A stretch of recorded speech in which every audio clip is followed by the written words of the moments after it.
नमस्कार जय जगन्नाथ। आज आमे अश्वत्थामा विषय जानिबा।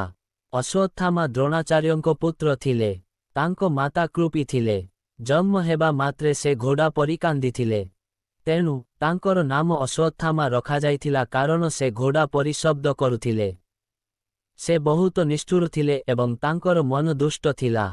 सेथिपाई तांको पितांको तांको प्रति बहुत स्नेह नथिला। धर्म एवं न्याय पाई तांको हृदय रे कौनसी प्रेरणा नथिला एवं से जेकोनसी प्रकारर अत्याचार करिबाकु द्विधा करि नथिले। तांको पिलादिन बहुत कष्टरे बीतीथिला। जन्म समय रे द्रोणाचार्य बहुत गरीब थिले। तांको स्त्री एवं पिलार जत्न नेबा पाई तांको पाखरे यथेष्ट टंका नथिला। क्षीर पाई तांकर गोटिए गाई मध्य नथिला। दिने अश्वत्थामा बहुत भूकिला थिले। से तांको माता कृपींकु क्षीर मागिले। पिलाटीर जिद देखि कृपी दुखित हेले एवं से तांकु कौनसी प्रकारे शांत करिबाकु चेष्टा कले, किंतु अश्वत्थामा जिद धरी रहिले। शेषरे कृपी चाउल धोई धोई पिलाटीकु पीबाकु देले।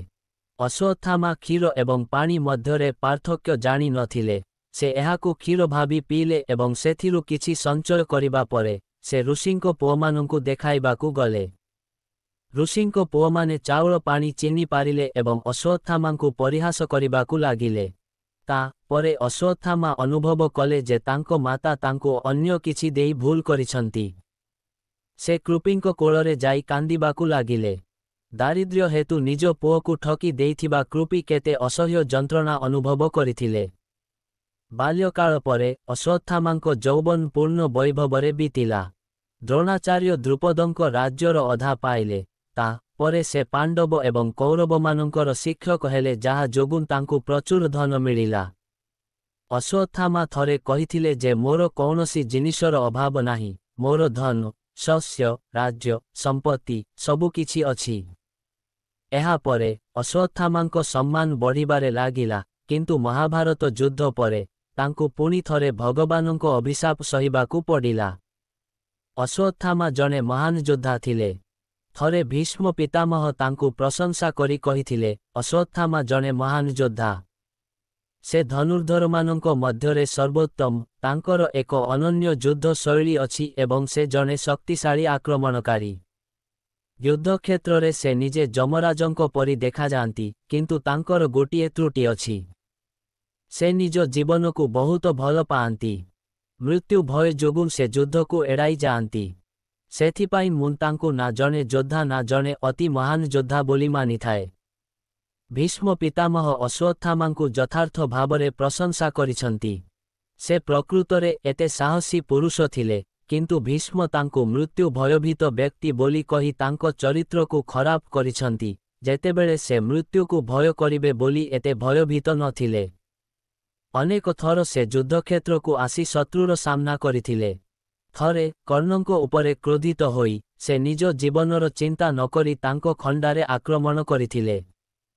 थरे कौरवमाने विराट नगरी उपरे आक्रमण करिबाकु चिंता करिथिले। सेही समयरे अनेक अशुभ घटना घटिबाकु लागिला, जाहाकु देखि द्रोणाचार्य कहिथिले, आमे एही समयरे युद्ध करिबाकु जिबा उचित नुहे, कारण एहा देखा जाउछि आमे अर्जुनंकु परास्त करि पारिबु नाही।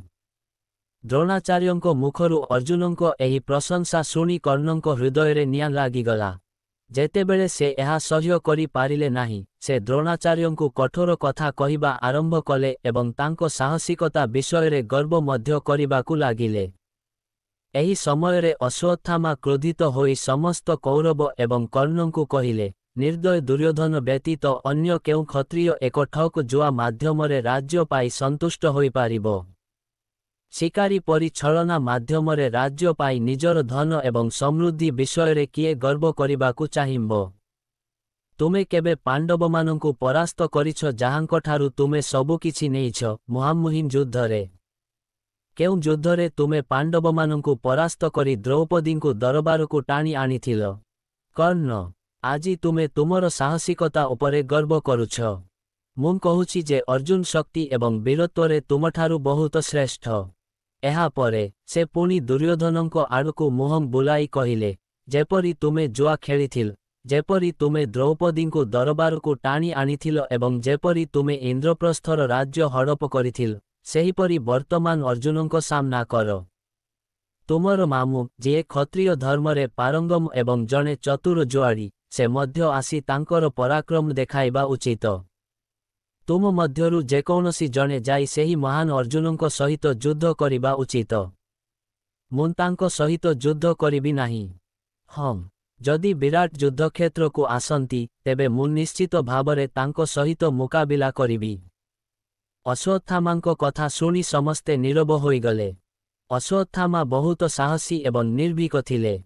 ଭୀଷ୍ମଙ୍କ ଶେଷ କଥା ତାଙ୍କ ଚରିତ୍ର ସହିତ ମେଳ ଖାଉନାହିଁ। ଭୀଷ୍ମ କେଉଁ ଅବସରରେ ଏପରି ନିଷ୍ପତ୍ତି ନେଇଥିଲେ ତାହା ଜଣାନାହିଁ। ପୁଣି ଥରେ ଅଶ୍ୱତ୍ଥାମାଙ୍କର କର୍ଣ୍ଣଙ୍କ ସହିତ ଝଗଡ଼ା ହେଲା।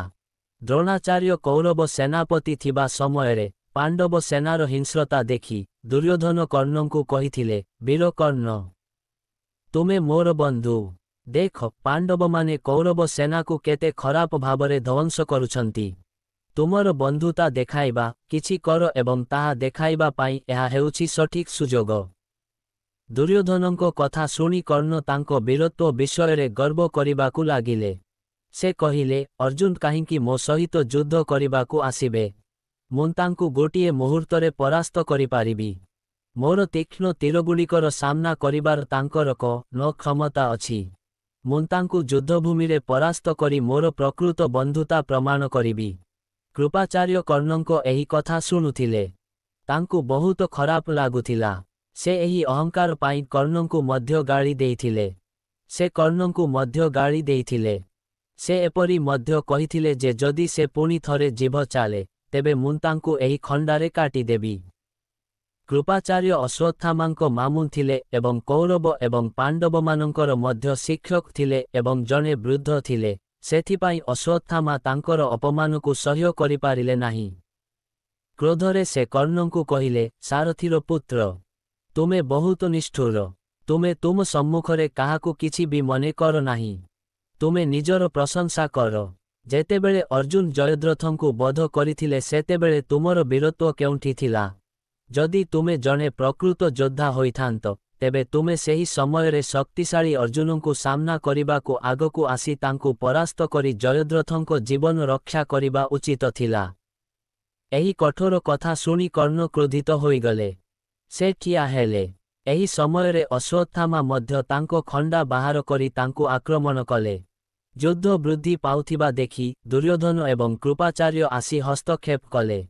ଦୁର୍ଯ୍ୟୋଧନ ଉଭୟଙ୍କୁ ବୁଝାଇ କହିଲେ, ବୀର ଯୋଦ୍ଧା, ତୁମେ ମୋର ସମ୍ପୂର୍ଣ୍ଣ ଶକ୍ତି, ତେବେ ତୁମେ ନିଜ ନିଜ ମଧ୍ୟରେ ଏପରି ଯୁଦ୍ଧ କରି ଏହି ଶକ୍ତିକୁ କାହିଁକି ନଷ୍ଟ କରିବାକୁ ଚାହୁଁଛ? ଏହି ଘଟଣାକୁ ଦେଖିଲେ ଜଣାପଡ଼େ ଯେ ଅଶ୍ୱତ୍ଥାମା ଜଣେ ଅତ୍ୟନ୍ତ ସଚ୍ଚୋଟ ସ୍ୱଭାବର ଥିଲେ। ସେ ଚାଟୁବାଦରେ ବିଶ୍ୱାସ କରୁନଥିଲେ। ସେ ଦୁର୍ଯ୍ୟୋଧନଙ୍କୁ ମଧ୍ୟ ଗାଳି ଦେବାକୁ ଭୟ କରୁନଥିଲେ।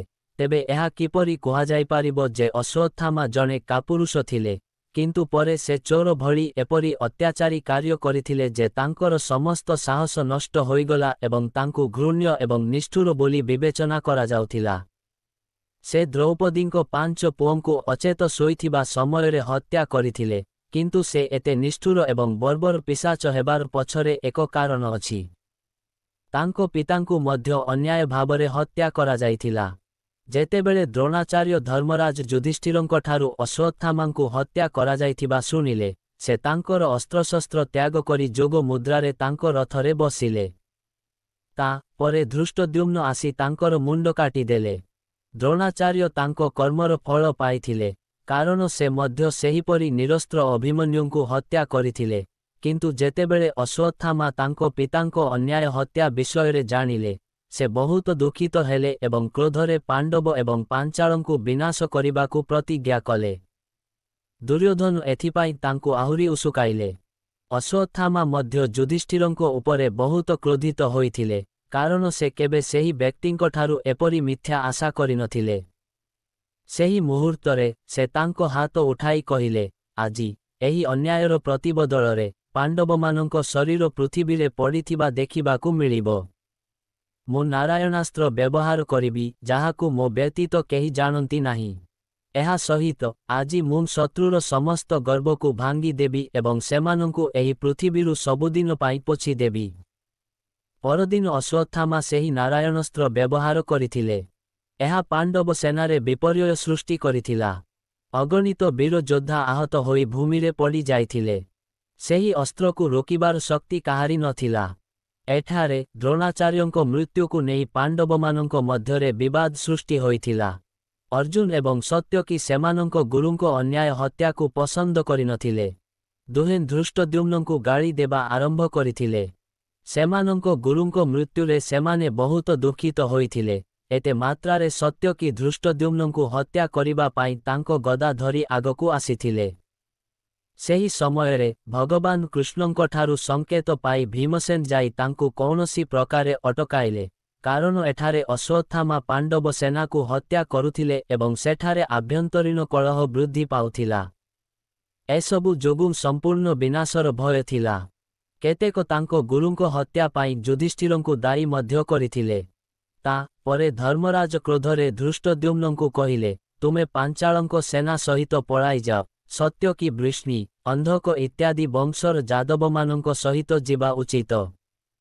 ଶ୍ରୀକୃଷ୍ଣ ନିଜକୁ ରକ୍ଷା କରିବେ, ନଚେତ୍ ସୈନ୍ୟମାନେ ଯୁଦ୍ଧ ବନ୍ଦ କରିବା ଉଚିତ। ମୁଁ ମୋ ଭାଇମାନଙ୍କ ସହିତ ଜଳୁଥିବା ଅଗ୍ନିରେ ପୋଡ଼ିଯିବି। ମୁଁ ମିଛ କହି ଆଚାର୍ଯ୍ୟଙ୍କୁ ହତ୍ୟା କରିଛି, ସେଥିପାଇଁ ଅର୍ଜୁନ ମୋ ଉପରେ କ୍ରୋଧିତ।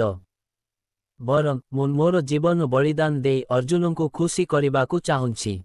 ଆଚାର୍ଯ୍ୟ ଆମ ସହିତ କମ୍ ଖରାପ ବ୍ୟବହାର କରିଛନ୍ତି। ଅନେକ ମହାନ ଯୋଦ୍ଧା ଅଭିମନ୍ୟୁଙ୍କୁ ନିରସ୍ତ୍ର କରି ଆଚାର୍ଯ୍ୟଙ୍କ ସମ୍ମୁଖରେ ଏକାକୀ ହତ୍ୟା କରିଥିଲେ। ଦ୍ରୌପଦୀଙ୍କ ଭାଗ୍ୟ ମଧ୍ୟ ତାଙ୍କ ସମ୍ମୁଖରେ ଘଟିଲା।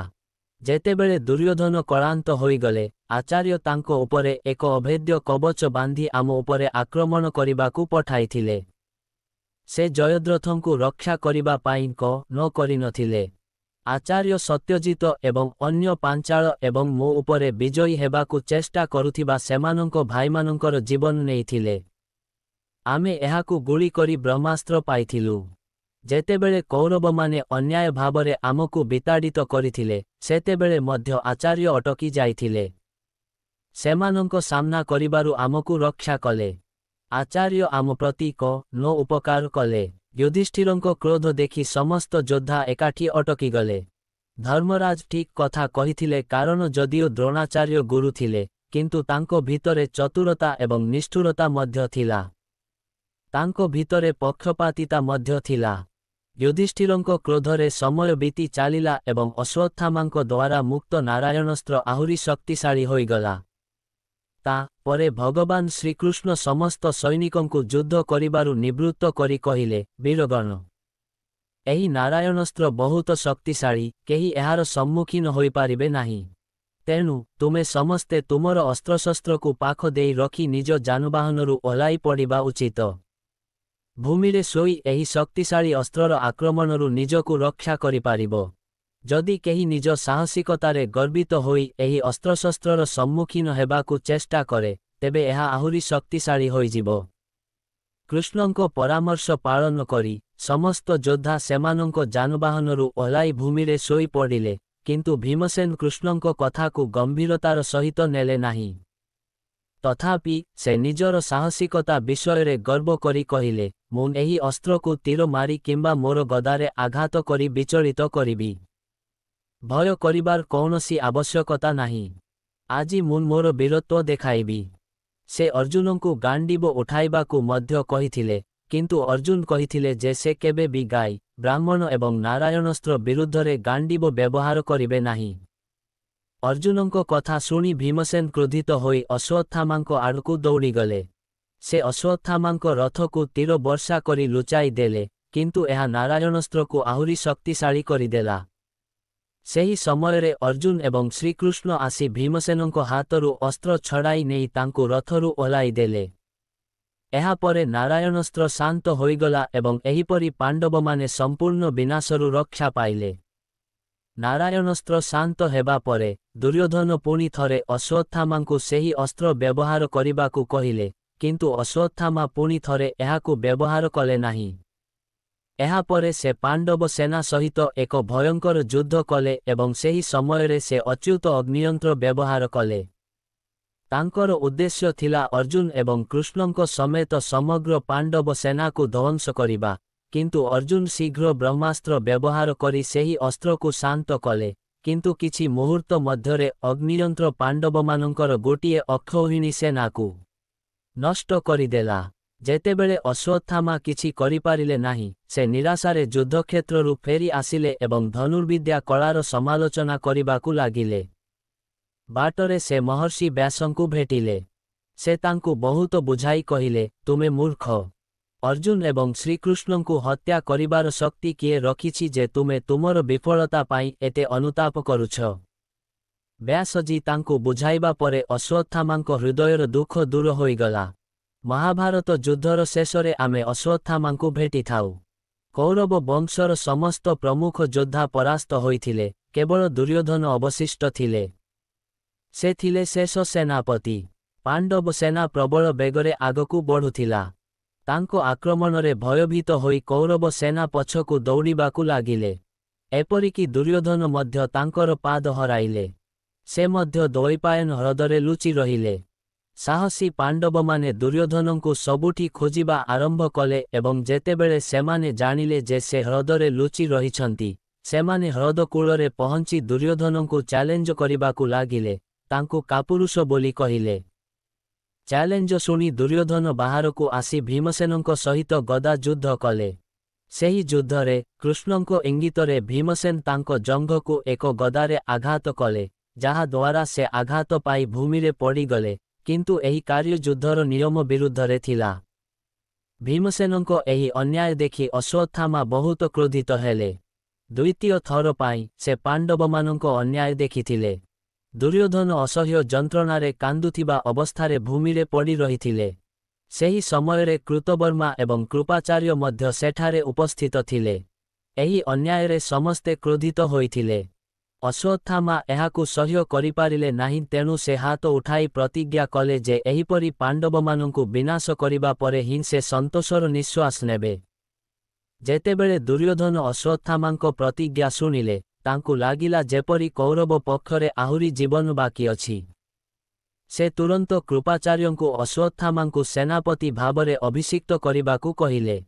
ଅଶ୍ୱତ୍ଥାମା ଏହି ଦାୟିତ୍ୱ ଗ୍ରହଣ କଲେ, କିନ୍ତୁ ବର୍ତ୍ତମାନ କୌଣସି ସୈନ୍ୟବାହିନୀ ବାକି ନଥିଲା, ତେଣୁ ତାଙ୍କୁ ତାଙ୍କର ପ୍ରତିଶ୍ରୁତି ପୂରଣ କରିବା ପାଇଁ କେବଳ ନିଜ ଶକ୍ତି ଉପରେ ନିର୍ଭର କରିବାକୁ ପଡ଼ିଲା। ସେଠାରୁ ଅଶ୍ୱତ୍ଥାମା, କୃପାଚାର୍ଯ୍ୟ ଏବଂ କୃତବର୍ମା ତିନିଜଣ ଜଙ୍ଗଲ ଆଡ଼କୁ ଗଲେ, କାରଣ ଯଦି ସେମାନେ ସେଠାରେ ରହିଲେ, ତେବେ ପାଣ୍ଡବମାନଙ୍କ ସହିତ ମୁହାଁମୁହିଁ ଯୁଦ୍ଧ ହେବାର ସମ୍ଭାବନା ଥିଲା, ଯାହା ପାଇଁ ସେମାନଙ୍କର ଯଥେଷ୍ଟ ଶକ୍ତି ନଥିଲା। ଅଶ୍ୱତ୍ଥାମା ଜଙ୍ଗଲର ଏକାନ୍ତରେ ପାଣ୍ଡବମାନଙ୍କଠାରୁ ପ୍ରତିଶୋଧ କିପରି ନିଆଯିବ ସେ ବିଷୟରେ ଚିନ୍ତା କରିବାକୁ ଲାଗିଲେ। ପ୍ରଥମେ ତାଙ୍କ ପିତାଙ୍କ ହତ୍ୟା ଏବଂ ତା ପରେ ଯେଉଁ ରାଜାଙ୍କ ପାଇଁ ସେ ନିଜ ଜୀବନ ଉତ୍ସର୍ଗ କରିଥିଲେ, ତାଙ୍କର ଅନ୍ୟାୟ ହତ୍ୟା ତାଙ୍କ ହୃଦୟକୁ ଆହୁରି ଆନ୍ଦୋଳିତ କରିବାକୁ ଲାଗିଲା। ସେ କୌଣସି ପ୍ରକାରେ ପାଣ୍ଡବମାନଙ୍କୁ ଧ୍ୱଂସ କରିବାକୁ ଚାହୁଁଥିଲେ, କିନ୍ତୁ ଏତେ ଶକ୍ତି ଅଭାବରୁ ସେ ସଠିକ୍ ଯୋଜନା କରିପାରିଲେ ନାହିଁ। ଚିନ୍ତା କରୁଥିବା ସମୟରେ ରାତି ହୋଇଗଲା, କିନ୍ତୁ ତଥାପି ସେ ଶୋଇପାରିଲେ ନାହିଁ। ରାତିର ଗୋଟିଏ କିମ୍ବା 2 ଘଣ୍ଟା ବିତିଗଲା। ସେ ଦେଖିଲେ ଯେ ଯେଉଁ ବଟଗଛ ତଳେ ସେ ଶୋଇଥିଲେ ସେହି ଗଛ ପାଖକୁ ଏକ ପେଚା ଆସି ଶୋଇଥିବା କାଉମାନଙ୍କୁ ଶିକାର କରିବାକୁ ଲାଗିଲା। କାଉମାନଙ୍କ ମଧ୍ୟରେ କୋଳାହଳ ଆରମ୍ଭ ହେଲା, କିନ୍ତୁ ପେଚା ଅନେକ କାଉଙ୍କୁ ମାରିଦେଲା। ଅଶ୍ୱତ୍ଥାମା ଏସବୁ ଦେଖୁଥିଲେ। ତା ପରେ ତାଙ୍କ ମନରେ ଏକ ଚିନ୍ତା ଆସିଲା ଯେ ଯଦି ସେ ପାଣ୍ଡବମାନଙ୍କ ସହିତ ମୁହାଁମୁହିଁ ଯୁଦ୍ଧ କରନ୍ତି, ତେବେ ସେ ସେମାନଙ୍କୁ ପରାସ୍ତ କରିପାରିବେ ନାହିଁ କିମ୍ବା ସେମାନଙ୍କର କୌଣସି ଗୁରୁତ୍ୱପୂର୍ଣ୍ଣ କ୍ଷତି କରିପାରିବେ ନାହିଁ। ତେଣୁ ଯେପରି ପେଚା ଏକା ଆସି ନିଦ୍ରାରେ ଅସାବଧାନ କାଉମାନଙ୍କୁ ମାରିଦିଏ, ସେହିପରି ଯଦି ସେ ରାତିରେ ଯାଇ ପାଣ୍ଡବମାନଙ୍କୁ ହତ୍ୟା କରେ, ତେବେ ତାଙ୍କର ପ୍ରତିଜ୍ଞା ପୂରଣ ହୋଇପାରିବ। ଯଦିଓ ରାତିରେ ଶୋଇଥିବା ଶତ୍ରୁ ଉପରେ ଆକ୍ରମଣ କରିବା ଯୁଦ୍ଧର ନିୟମ ବିରୁଦ୍ଧରେ ଥିଲା, କିନ୍ତୁ ଅଶ୍ୱତ୍ଥାମା ପାଣ୍ଡବମାନଙ୍କ ଦ୍ୱାରା ଏହି ନିୟମ ଉଲ୍ଲଙ୍ଘନ ପୂର୍ବରୁ ଦେଖିସାରିଥିଲେ। ତେଣୁ ସେ ଏ ବିଷୟରେ ଆଦୌ ଚିନ୍ତିତ ନଥିଲେ ଏବଂ ଏହିପରି ଭାବରେ ପାଣ୍ଡବମାନଙ୍କୁ ଧ୍ୱଂସ କରିବାକୁ ଦୃଢ଼ ସଂକଳ୍ପ ନେଇଥିଲେ। ସକାଳେ ସେ କୃପାଚାର୍ଯ୍ୟ ଏବଂ କୃତବର୍ମଙ୍କୁ ତାଙ୍କର ଯୋଜନା କହିଲେ, କିନ୍ତୁ ସେମାନେ ଉଭୟ ଏହାର ବିରୋଧ କଲେ। କୃପାଚାର୍ଯ୍ୟ ଧର୍ମ ଏବଂ ନୀତି ବିଷୟରେ କଥାବାର୍ତ୍ତା କରିବାକୁ ଲାଗିଲେ, ଯାହା ଉପରେ ଅଶ୍ୱତ୍ଥାମା କ୍ରୋଧିତ ହେଲେ ଏବଂ ସେ ଉଭୟଙ୍କୁ ଗାଳି ଦେବା ଆରମ୍ଭ କଲେ। ଶେଷରେ ଉଭୟଙ୍କୁ ତାଙ୍କ କଥାରେ ରାଜି ହେବାକୁ ପଡ଼ିଲା। ସମସ୍ତେ ତିନିଜଣ ନିଜ ଚିନ୍ତାଧାରାରେ ପୂର୍ଣ୍ଣ ଦୃଢ଼ତା ସହିତ ପାଣ୍ଡବ ଶିବିରକୁ ଆସିଲେ। ଅଶ୍ୱତ୍ଥାମା ହଠାତ୍ ଶୋଇଥିବା ପାଣ୍ଡବ ସେନା ଉପରେ ଆକ୍ରମଣ କଲେ। ସେ ତାଙ୍କ ଖଣ୍ଡାରେ ଅନେକଙ୍କୁ ହତ୍ୟା କଲେ ଏବଂ ଯେଉଁମାନେ ଭୟରେ ବାହାରକୁ ଦୌଡ଼ି ପଳାଇଲେ ସେମାନଙ୍କୁ କୃପାଚାର୍ଯ୍ୟ ଏବଂ କୃତବର୍ମ ହତ୍ୟା କଲେ। ଏହିପରି ତିନିଜଣ ମିଶି ଭିତରେ ଏବଂ ବାହାରେ ଅଗଣିତ ଯୋଦ୍ଧାଙ୍କୁ ହତ୍ୟା କଲେ ଏବଂ ଏହାପରେ ଶିବିରରେ ନିଆଁ ଲଗାଇ ଦେଲେ, ଯାହା ଫଳରେ ଚାରିଆଡ଼େ ଅରାଜକତା ସୃଷ୍ଟି ହେଲା। କୌଣସି ପ୍ରକାରେ ଅଶ୍ୱତ୍ଥାମା ତାଙ୍କ ପିତାଙ୍କ ହତ୍ୟାକାରୀ ଧୃଷ୍ଟଦ୍ୟୁମ୍ନଙ୍କୁ ମଧ୍ୟ ପାଇ ତାଙ୍କୁ ଗଳା କାଟି ହତ୍ୟା କଲେ। ସେ ଏକା ସମୟରେ ଦ୍ରୌପଦୀଙ୍କ 5 ପୁଅଙ୍କୁ ମଧ୍ୟ ହତ୍ୟା କଲେ। ଅଶ୍ୱତ୍ଥାମାଙ୍କ କ୍ରୋଧ ଏତେ ତୀବ୍ର ହୋଇଯାଇଥିଲା ଯେ ନ୍ୟାୟ, ଦୟା, ଧର୍ମ ଇତ୍ୟାଦି ତାଙ୍କ ଦୃଷ୍ଟିରୁ ସମ୍ପୂର୍ଣ୍ଣ ଅଦୃଶ୍ୟ ହୋଇଯାଇଥିଲା। ସେ ବର୍ବରତା ଏବଂ ନିଷ୍ଠୁରତାର ଖେଳ ଖେଳୁଥିଲେ। ସେହି ସମୟରେ 5 ପାଣ୍ଡବ, ଶ୍ରୀକୃଷ୍ଣ ଏବଂ ସାତ୍ୟକୀ ଶିବିରରେ ନଥିଲେ। ପରାଜୟ ପରେ ଯେତେବେଳେ ପାଣ୍ଡବମାନେ କୌରବମାନଙ୍କ ଶିବିରକୁ କବଜା କଲେ, ସେମାନେ ପ୍ରଚୁର ଧନ, ସୁନା, ରୂପା, ମଣି, ଅଳଙ୍କାର, ପୋଷାକ, ଦାସ ଏବଂ ଅନ୍ୟାନ୍ୟ ଅନେକ ଜିନିଷ ପାଇଲେ, ଯାହାକୁ ସେମାନେ କବଜା କଲେ। ଯେତେବେଳେ ସମସ୍ତେ ବଡ଼ ଖୁସିରେ ଶିବିରକୁ ଶୋଇବାକୁ ଯିବାକୁ ଲାଗିଲେ, ସେତେବେଳେ କୃଷ୍ଣ ଯୁଧିଷ୍ଠିରଙ୍କୁ କହିଲେ ଯେ ଆମ ମଙ୍ଗଳ ପାଇଁ ଆମେ ଆଜି ଶିବିର ବାହାରେ ରହିବା ଉଚିତ। ସେଥିପାଇଁ ସେମାନେ ରକ୍ଷା ପାଇଲେ। ନଚେତ୍ କିଏ ଜାଣେ ମହାଭାରତ ଯୁଦ୍ଧର ଶେଷ ନ ହୋଇଥାନ୍ତା। କିନ୍ତୁ ତଥାପି ଅଶ୍ୱତ୍ଥାମାଙ୍କ ଦୁଷ୍ଟାମି ଯୋଗୁଁ ରାତିରେ ଯେଉଁ କୋଳାହଳ ହୋଇଥିଲା ତାହା ପୂର୍ବରୁ କେବେ ହୋଇନଥିଲା। କାରଣ ଅଧିକାଂଶ ଯୋଦ୍ଧା ଯୁଦ୍ଧର ନିୟମ ପାଳନ କରୁଥିଲେ, ତେଣୁ ସନ୍ଧ୍ୟା ପରେ କୌରବ ଏବଂ ପାଣ୍ଡବ ପରସ୍ପରର ଶିବିର ଭିତରକୁ ଯାଇ ସମ୍ପୂର୍ଣ୍ଣ ସୌହାର୍ଦ୍ଦ୍ୟର ସହିତ କଥା ହେଉଥିଲେ। ଏହା ବ୍ୟତୀତ ଏହିପରି ଭାବରେ ଚୋର ପରି ଆକ୍ରମଣ କରିବା ବୀରତ୍ୱର ମର୍ୟାଦା ଉପରେ ଏକ କଳଙ୍କ। ଏହିପରି ଶତ୍ରୁକୁ ହତ୍ୟା କରିବା ପରେ ଜଣେ କ୍ଷତ୍ରିୟ କେବେ ଗର୍ବ ଅନୁଭବ କରେ ନାହିଁ, କିନ୍ତୁ ଅଶ୍ୱତ୍ଥାମା କୌଣସି ପ୍ରକାରେ ତାର ପ୍ରତିଶୋଧ ନେଇଥିଲେ ଏବଂ ଏହି ବିଶାଳ ହଙ୍ଗାମା ସୃଷ୍ଟି କରିବା ପରେ ସେ ଦୁର୍ଯ୍ୟୋଧନଙ୍କ ପାଖରେ ପହଞ୍ଚି କହିଲେ, ଦୁର୍ଯ୍ୟୋଧନ, ତୁମ ପ୍ରତି ହୋଇଥିବା ଅନ୍ୟାୟର ପ୍ରତିଶୋଧ ମୁଁ ପାଣ୍ଡବମାନଙ୍କଠାରୁ ନେଇଛି। ମୁଁ ସେମାନଙ୍କ ଶିବିରରେ ନିଆଁ ଲଗାଇ ସେମାନଙ୍କୁ ସମ୍ପୂର୍ଣ୍ଣ ବିନାଶ କରିଛି। 5 ପାଣ୍ଡବ, ଶ୍ରୀକୃଷ୍ଣ ଏବଂ ସାତ୍ୟକୀ ନିଶ୍ଚିତ ଭାବରେ ବଞ୍ଚି ଯାଇଛନ୍ତି କାରଣ ସେମାନେ ଶିବିରରେ ନଥିଲେ। ମୁଁ ଅନ୍ୟ ସମସ୍ତଙ୍କୁ ଯମଲୋକ ପଠାଇ ଦେଇଛି। ବୀର, ଏବେ ସନ୍ତୁଷ୍ଟ ହୁଅ। କେବଳ ମଣିଷ ନୁହେଁ, ମୁଁ ଶିବିରରେ ପଶୁ ଏବଂ ପକ୍ଷୀମାନଙ୍କୁ ମଧ୍ୟ ହତ୍ୟା କରିଛି। ପାଣ୍ଡବମାନେ ନିଶ୍ଚୟ ସେମାନଙ୍କର ବିଜୟ ଉତ୍ସବ ପାଳନ କରୁଛନ୍ତି, କିନ୍ତୁ ଯେତେବେଳେ ସେମାନେ ଏହି ବିନାଶ ବିଷୟରେ ଶୁଣିବେ, ସେମାନେ ସେମାନଙ୍କର ସମସ୍ତ ଖୁସି ଭୁଲିଯିବେ। ଅଶ୍ୱତ୍ଥାମାଙ୍କଠାରୁ ଏହା ଶୁଣି ଦୁର୍ଯ୍ୟୋଧନ ଅସହ୍ୟ ଯନ୍ତ୍ରଣାର ଅଚେତନ ଅବସ୍ଥାରୁ ଉଠି ପଡ଼ିଲେ। ଅଶ୍ୱତ୍ଥାମାଙ୍କ ପ୍ରଶଂସା କରି ସେ କହିଲେ, ବୀର ଅଶ୍ୱତ୍ଥାମା, ଆଜି ତୁମେ ମୋ ଆତ୍ମାକୁ ସନ୍ତୁଷ୍ଟ କରିଛ। ତୁମେ ସେହି କାର୍ଯ୍ୟ କରିଛ ଯାହା ତୁମର ପିତା ଦ୍ରୋଣ, ଭୀଷ୍ମ ପିତାମହ, କର୍ଣ୍ଣ ଏବଂ ଅନ୍ୟାନ୍ୟ ମହାନ ଯୋଦ୍ଧାମାନେ କରିପାରି ନଥିଲେ। ତୁମେ ପାପୀ ଧୃଷ୍ଟଦ୍ୟୁମ୍ନଙ୍କୁ ହତ୍ୟା କରିଛ। ଏହା ଶୁଣି ମୋର ହୃଦୟ ଶାନ୍ତ ହୋଇଗଲା, କାରଣ ସେହି ପାପୀ ଗୁରୁଦେବଙ୍କୁ ଅନ୍ୟାୟ ଭାବରେ ହତ୍ୟା କରିଥିଲା। ତା ପରେ ତାଙ୍କ ସହିତ ଶିଖଣ୍ଡୀକୁ ହତ୍ୟା କରି ତୁମେ ଏକ ମହାନ କାର୍ଯ୍ୟ କରିଛ, କାରଣ ତାଙ୍କୁ ବ୍ୟବହାର କରି ଅର୍ଜୁନ ପିତାମହଙ୍କୁ ହତ୍ୟା କରିଥିଲେ। ସତରେ ଏବେ ମୁଁ ମୋର ପରାଜୟ ପାଇଁ ଆଦୌ ଦୁଃଖିତ ନୁହେଁ। ମୁଁ ସମ୍ପୂର୍ଣ୍ଣ ଖୁସିରେ ସ୍ୱର୍ଗକୁ ଯାଉଛି। ଗୁରୁବାର ଆମେ ସମସ୍ତେ ସେଠାରେ ଭେଟିବୁ। ଏହା ଶୁଣି ଦୁର୍ଯ୍ୟୋଧନ ନିଶ୍ୱାସ ବନ୍ଦ କରିଦେଲେ। ଗୋଟିଏ ପଟେ ଅଶ୍ୱତ୍ଥାମା ଦୁର୍ଯ୍ୟୋଧନଙ୍କ ମୃତ୍ୟୁରେ ଦୁଃଖିତ ହୋଇଥିଲେ, କିନ୍ତୁ ଅନ୍ୟପଟେ ଆଜି ସେ ଅତ୍ୟନ୍ତ ଗର୍ବ ଅନୁଭବ କରୁଥିଲେ। ସେ ଭାବୁଥିଲେ ଯେ ତାଙ୍କ ପିତାଙ୍କ ବିଚଳିତ ଆତ୍ମା ଆଜି ଶାନ୍ତ ହୋଇଥାନ୍ତା, କାରଣ ତାଙ୍କ ପୁଅ ଅପରାଧୀମାନଙ୍କଠାରୁ ପ୍ରତିଶୋଧ ନେଇଛି। ଏଠାରେ ଦ୍ରୌପଦୀ ତାଙ୍କ 5 ପୁଅଙ୍କ ମୃତଦେହ ଦେଖି ଦୁଃଖରେ ପାଗଳ ହୋଇଗଲେ। ଗୋଟିଏ ରାତିରେ ତାଙ୍କ କୋଳ ଖାଲି ହୋଇଗଲା। ସନ୍ଧ୍ୟାରେ ଦୁର୍ଯ୍ୟୋଧନ ପରାସ୍ତ ହେବା ପରେ ଗୋଟିଏ ପଟେ ସେ ତାଙ୍କ ବିଜୟ ପାଇଁ ଗର୍ବିତ ଥିଲେ ଏବଂ ଅନ୍ୟପଟେ ଅତ୍ୟାଚାରୀ ଆସି ତାଙ୍କର ସମସ୍ତ ଖୁସିକୁ ଚୂର୍ଣ୍ଣ କରି ସବୁଦିନ ପାଇଁ ନଷ୍ଟ କରିଦେଲେ। ଯନ୍ତ୍ରଣାରେ କାନ୍ଦି କାନ୍ଦି ସେ ଯୁଧିଷ୍ଠିରଙ୍କ ସମ୍ମୁଖରେ ପଡ଼ିଗଲେ। ଏହି ସମୟରେ ଭୀମସେନ ତାଙ୍କୁ ଧରି ପକାଇଲେ। ଦ୍ରୌପଦୀ ଉଠି କହିଲେ ଯେ ଯେପର୍ଯ୍ୟନ୍ତ ସେହି ପାପୀ ଏବଂ ଦୁଷ୍ଟ ଅଶ୍ୱତ୍ଥାମା, ମୋ ପୁଅମାନଙ୍କର ହତ୍ୟାକାରୀ, ତାଙ୍କୁ ହତ୍ୟା କରାଯାଇ ନାହିଁ, ସେପର୍ଯ୍ୟନ୍ତ ମୁଁ କିଛି ଖାଇବି ନାହିଁ କି ପିଇବି ନାହିଁ। ସେହି ଅନ୍ୟାୟକାରୀଙ୍କ କପାଳରେ ଏକ ମହାନ ମଣି ଅଛି, ଯେପର୍ଯ୍ୟନ୍ତ କେହି ଏହାକୁ ଆଣି ମୋତେ ନ ଦେଇଥାଏ ସେପର୍ଯ୍ୟନ୍ତ ମୁଁ ବିଶ୍ୱାସ କରିବି ନାହିଁ ଯେ ସେହି ଦୁଷ୍ଟ ବ୍ୟକ୍ତିଙ୍କୁ ହତ୍ୟା କରାଯାଇଛି। ଦ୍ରୌପଦୀଙ୍କ ଠାରୁ ଏହା ଶୁଣି ଭୀମସେନ ତାଙ୍କର ଗଦା ଉଠାଇ ଅଶ୍ୱତ୍ଥାମାଙ୍କ ପଛରେ ଦୌଡ଼ିଲେ। ଭୀମସେନ ପୂର୍ଣ୍ଣ କ୍ରୋଧରେ ଚାଲିଯିବା ପରେ ଶ୍ରୀକୃଷ୍ଣ ଯୁଧିଷ୍ଠିରଙ୍କୁ କହିଲେ, ଧର୍ମରାଜ, ଆମକୁ ଭୀମସେନଙ୍କୁ ରକ୍ଷା କରିବାର ଉପାୟ ଖୋଜିବା ଉଚିତ କାରଣ ଅଶ୍ୱତ୍ଥାମାଙ୍କ ପାଖରେ ବ୍ରହ୍ମଶିର ଅସ୍ତ୍ର ଅଛି, ଯାହା ଏକ ମୁହୂର୍ତ୍ତରେ ସମଗ୍ର ବିଶ୍ୱକୁ ଧ୍ୱଂସ କରିପାରେ। ଗୁରୁ ଦ୍ରୋଣାଚାର୍ଯ୍ୟ ଏହି ଅସ୍ତ୍ର ତାଙ୍କର ପ୍ରିୟ ଶିଷ୍ୟ ଅର୍ଜୁନଙ୍କୁ ଦେଇଥିଲେ, କିନ୍ତୁ ଯେତେବେଳେ ଅଶ୍ୱତ୍ଥାମା ଏହା ଜାଣିଲେ ସେ ଦୁଃଖିତ ହୋଇ ତାଙ୍କ ପିତାଙ୍କୁ ମଧ୍ୟ ସେହି ଅସ୍ତ୍ର ଶିଖାଇବାକୁ କହିଲେ। ଦ୍ରୋଣାଚାର୍ଯ୍ୟ ତାଙ୍କ ପୁଅଙ୍କୁ ବିଶ୍ୱାସ କଲେ ନାହିଁ, କାରଣ ସେ ଜାଣିଥିଲେ ଯେ ଏହି ନିଷ୍ଠୁର ସ୍ୱଭାବର ଅଶ୍ୱତ୍ଥାମା ଯେକୌଣସି ସ୍ଥାନରେ ଅସ୍ତ୍ରର ଅପବ୍ୟବହାର କରିପାରିବେ। ସେଥିପାଇଁ ସେ ତାଙ୍କୁ ପୂର୍ବରୁ ଏହାର ବ୍ୟବହାର ଶିଖାଇ ନଥିଲେ, କିନ୍ତୁ ଯେତେବେଳେ ସେ ଅତ୍ୟଧିକ ଜିଦଖୋର ହୋଇଗଲେ ତାଙ୍କୁ ଶିକ୍ଷା ଦେବାକୁ ପଡ଼ିଲା। ସେତେବେଳେ ମଧ୍ୟ ସେ ତାଙ୍କଠାରୁ ଏକ ପ୍ରତିଶ୍ରୁତି ନେଇଥିଲେ ଯେ ସେ ଏହାର ଅପବ୍ୟବହାର କରିବେ ନାହିଁ। ସେ କେବଳ ଏକ ବିଶେଷ ସଙ୍କଟ ସମୟରେ ଏହାକୁ ବ୍ୟବହାର କରିବେ। ଅଶ୍ୱତ୍ଥାମା ତାଙ୍କ ପ୍ରତିଶ୍ରୁତି ଦେଇ ସେହି ଅସ୍ତ୍ର ଶିଖିଲେ।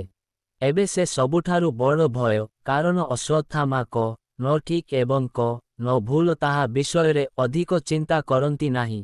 ଏହା ସମ୍ଭବ ଯେ ସେ କ୍ରୋଧରେ ବ୍ରହ୍ମଶିର ଅସ୍ତ୍ର ବ୍ୟବହାର କରନ୍ତି ଏବଂ ସମ୍ପୂର୍ଣ୍ଣ ବିନାଶ ହେବ। ମୁଁ ଆପଣଙ୍କୁ ତାଙ୍କ ବିଷୟରେ କହିବି। ଚତୁରତା। ଥରେ ସେ ଦ୍ୱାରକା ଆସି ମୋତେ କହିଲେ, ମୁଁ ବ୍ରହ୍ମଶିର ଅସ୍ତ୍ର ଶିଖିଛି ଯାହା ପିତା ମହର୍ଷି ଅଗସ୍ତ୍ୟଙ୍କଠାରୁ ପାଇଥିଲେ। ମୋଠାରୁ ଏହାକୁ ନେଇଯାଅ ଏବଂ ପ୍ରତିବଦଳରେ ମୋତେ ତୁମର ସୁଦର୍ଶନ ଚକ୍ର ଦିଅ। ଏଥିରେ ମୁଁ କହିଲି, ମୋତେ ତୁମର ବ୍ରହ୍ମଶିର ଅସ୍ତ୍ରର ଆବଶ୍ୟକତା ନାହିଁ। ମୋ ଧନୁ, ଶକ୍ତି, ଗଦା ଏବଂ ଚକ୍ରରୁ ତୁମକୁ ଯାହା ଦରକାର ତାହା ନେଇଯାଅ। ସୁଦର୍ଶନ ଚକ୍ରରେ ହଜାର ହଜାର ଲୁହା କରତ ଥିଲା, ସେଥିପାଇଁ ଅଶ୍ୱତ୍ଥାମା ତାଙ୍କର ସମସ୍ତ ଶକ୍ତି ବ୍ୟବହାର କରିବା ପରେ ମଧ୍ୟ ଏହାକୁ ଉଠାଇ ପାରିଲେ ନାହିଁ। ଏହି କାରଣରୁ ସେ ସମ୍ପୂର୍ଣ୍ଣ ହତାଶ ହୋଇ ଦ୍ୱାରକା ଛାଡ଼ିଦେଲେ। ସେ ସ୍ୱଭାବରେ ବହୁତ ନିଷ୍ଠୁର ଏବଂ ତାଙ୍କ ହୃଦୟରେ ଧର୍ମ ଏବଂ ନ୍ୟାୟର ଭାବନା ପାଇଁ କୌଣସି ସ୍ଥାନ ନାହିଁ। ତେଣୁ ମୁଁ କହୁଛି ଯେ ଏହି ପରିସ୍ଥିତିରେ ଭୀମସେନଙ୍କୁ ରକ୍ଷା କରିବା ଆବଶ୍ୟକ। ଯୁଧିଷ୍ଠିର ଏବଂ ଅର୍ଜୁନ ଶ୍ରୀକୃଷ୍ଣଙ୍କ ପରାମର୍ଶ ଗ୍ରହଣ କଲେ ଏବଂ ଦୁହେଁ ତାଙ୍କ ସହିତ ରଥରେ ଗଲେ। ସେମାନେ ଭୀମଙ୍କୁ ପଛକୁ ଫେରାଇବାକୁ ଚେଷ୍ଟା କଲେ, କିନ୍ତୁ ଭୀମ ପବନର ବେଗରେ ଗତି କରୁଥିଲେ। ସେ ଗତି କରି ଗଙ୍ଗା କୂଳରେ ପହଞ୍ଚିଲେ। ଅଶ୍ୱତ୍ଥାମା ସେଠାରେ ଋଷିମାନଙ୍କ ମଧ୍ୟରେ ବ୍ୟାସଙ୍କ ପାଖରେ ବସିଥିଲେ। ତାଙ୍କୁ ଦେଖି ଭୀମସେନ ତାଙ୍କ ଧନୁରେ ଏକ ତୀର ବିନ୍ଧାଇଲେ। ସେହି ସମୟରେ ଅର୍ଜୁନ, ଯୁଧିଷ୍ଠିର ଏବଂ କୃଷ୍ଣ ମଧ୍ୟ ସେଠାରେ ପହଞ୍ଚିଗଲେ। ଅଶ୍ୱତ୍ଥାମା ଭାବିଲେ ଯେ ସେମାନେ ତାଙ୍କୁ ହତ୍ୟା କରିବା ପାଇଁ ଏକାଠି ହୋଇଛନ୍ତି, ତେଣୁ କ୍ରୋଧରେ ସେ ନିକଟରୁ ଏକ ଶଙ୍ଖକୁ ଉପାଡ଼ି ପକାଇଲେ ଏବଂ ତା ଉପରେ ଏକ ଦିବ୍ୟ ଅସ୍ତ୍ର ବ୍ୟବହାର କଲେ। ଏହାକୁ ମୁକ୍ତ କରିବା ସମୟରେ ସେ ଅସ୍ତ୍ରକୁ ଆଦେଶ ଦେଲେ ଯେ କୌଣସି ପାଣ୍ଡବ ବଞ୍ଚି ରହିବେ ନାହିଁ। ଅସ୍ତ୍ର ମୁକ୍ତ ହେବା ମାତ୍ରେ ଏକ ବିରାଟ ଅଗ୍ନି ଜଳି ଉଠିଲା। ଏପରି ମନେ ହେଉଥିଲା ଯେପରି ଏହା ତିନିଲୋକକୁ ପୋଡ଼ି ପାଉଁଶ କରିଦେବ ଏବଂ ମୁହୂର୍ତ୍ତକ ମଧ୍ୟରେ ସେମାନଙ୍କୁ ନଷ୍ଟ କରିଦେବ। ଏହା ଦେଖି କୃଷ୍ଣ ଅର୍ଜୁନଙ୍କୁ ସଙ୍କେତ ଦେଲେ କାରଣ ସେ ଏକମାତ୍ର ବ୍ୟକ୍ତି ଯିଏ ସମସ୍ତଙ୍କୁ ଏହି ସଙ୍କଟରୁ ରକ୍ଷା କରିପାରିବେ। ଗୁରୁ ଦ୍ରୋଣାଚାର୍ଯ୍ୟ ମଧ୍ୟ ଅର୍ଜୁନଙ୍କୁ ଏହି ଅସ୍ତ୍ର ଶିଖାଇଥିଲେ।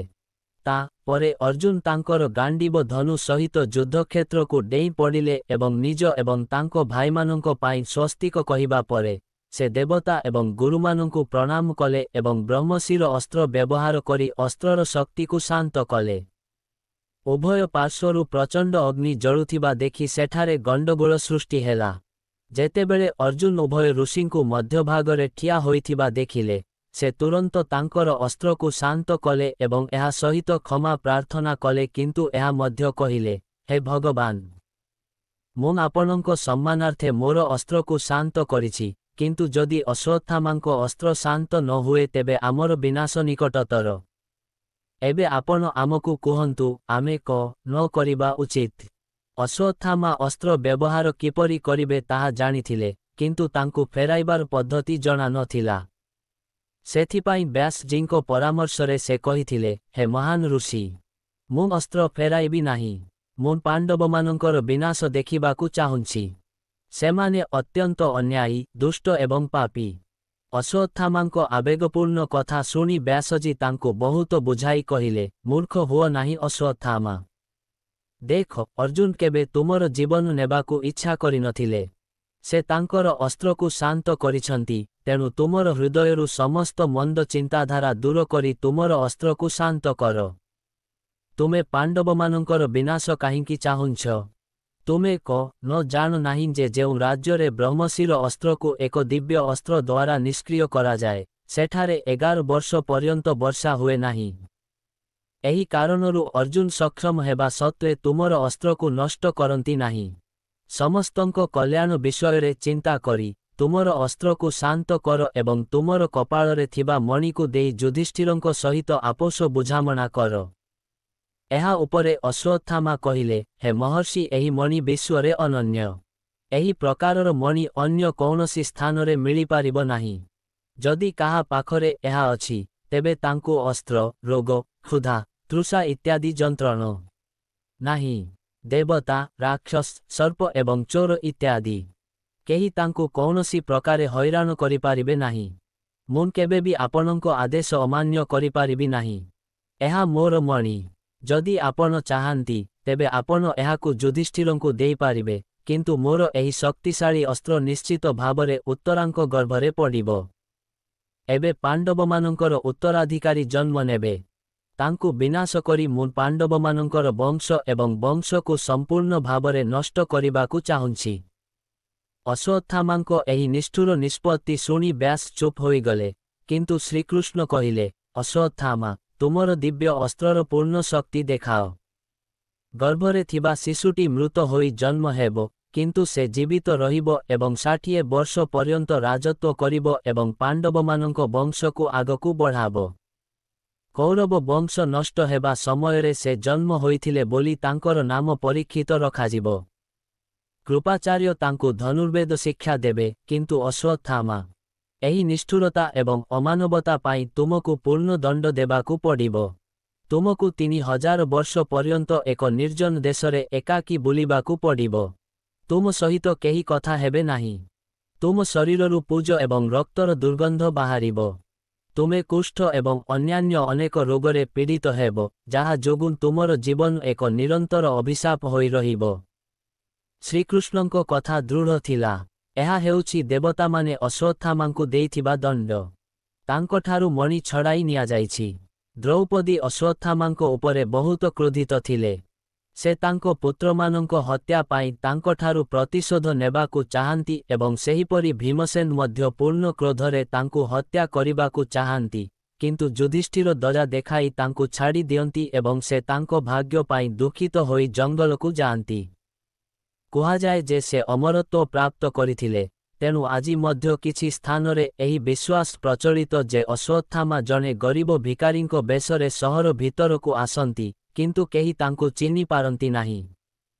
ଏହିପରି ଭାବରେ ଅଶ୍ୱତ୍ଥାମାଙ୍କ ଜୀବନ ଚିରକାଳ ପାଇଁ ଅଭିଶାପ ହୋଇଗଲା। ଏହା ତାଙ୍କର ନିଷ୍ଠୁରତା ଏବଂ ନିଷ୍ଠୁରତାର ପରିଣାମ ଥିଲା। ଶେଷରେ ଏହା କେବଳ କୁହାଯାଇପାରେ ଯେ ଦ୍ରୌପଦୀଙ୍କ 5 ପୁଅଙ୍କୁ ହତ୍ୟା କରି ଅଶ୍ୱତ୍ଥାମା ଯେଉଁ ଅମାନବୀୟ କାର୍ଯ୍ୟ କରିଥିଲେ ତାହା ସମ୍ଭବତଃ ମହାଭାରତର କୌଣସି ଚରିତ୍ର ଦ୍ୱାରା କରାଯାଇନଥିଲା।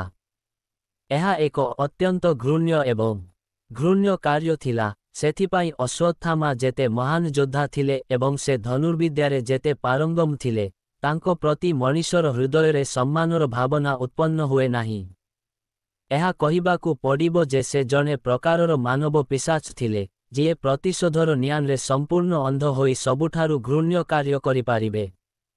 ରାତିରେ ଅସାବଧାନ ଏବଂ ନିରସ୍ତ୍ର ସୈନିକଙ୍କ ଉପରେ ତାଙ୍କର ଆକ୍ରମଣ ମହାଭାରତ ଯୁଦ୍ଧର ସମସ୍ତ ମର୍ଯ୍ୟାଦାକୁ ନଷ୍ଟ କରିଦିଏ।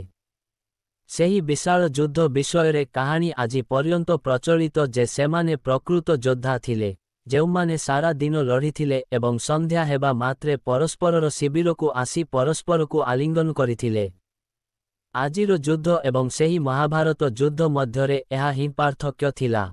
ତାଙ୍କ ଭିତରେ ଛଳନା ଏବଂ ବିଶ୍ୱାସଘାତକତା କମ୍ ଥିଲା, କିନ୍ତୁ ଅଶ୍ୱତ୍ଥାମା ରାତିରେ ଚୋର ପରି ଛଳନା ପୂର୍ବକ ଆକ୍ରମଣ କରି ସେହି ମର୍ଯ୍ୟାଦାକୁ ନଷ୍ଟ କରିଥିଲେ। ପ୍ରକୃତରେ ସେ ପେଚା ପରି ନିଷ୍ଠୁର ଏବଂ ନିଷ୍ଠୁର ଥିଲେ। ଚ୍ୟାନେଲକୁ ଲାଇକ୍, ସବସ୍କ୍ରାଇବ ଆଉ ସେୟାର କରନ୍ତୁ। ନମସ୍କାର, ଜୟ ଜଗନ୍ନାଥ।